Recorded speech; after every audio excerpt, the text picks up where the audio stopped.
बिल्ली और पांडा बेहतरीन दोस्त थे। एक दिन बिल्ली के सामने पांडा को अगवा कर लिया जाता है। बिल्ली ये देखकर बहुत परेशान हो जाती है और फौरन अपने दोस्त शेरों के पास जाती है। वो सारी मालूमात शेरों को बताती है और दोनों मोटरसाइकिल पर बैठकर पांडा को बचाने निकल पड़ते हैं। वहाँ शेरों बहादुरी से लड़ता है और कई लोगों को मारता है, जबकि बिल्ली अपनी चालाकी से पांडा को बचा लेती है।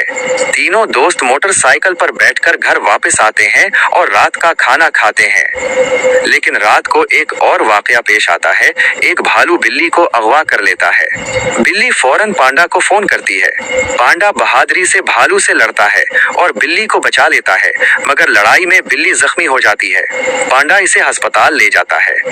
जब बिल्ली घर वापस आती है तो पांडा उसके लिए खाना बनाता है और दोनों मिलकर खाना खाते हैं। इस तरह उनकी दोस्ती मजीद मजबूत हो जाती है और वो हमेशा एक दूसरे के काम आते हैं।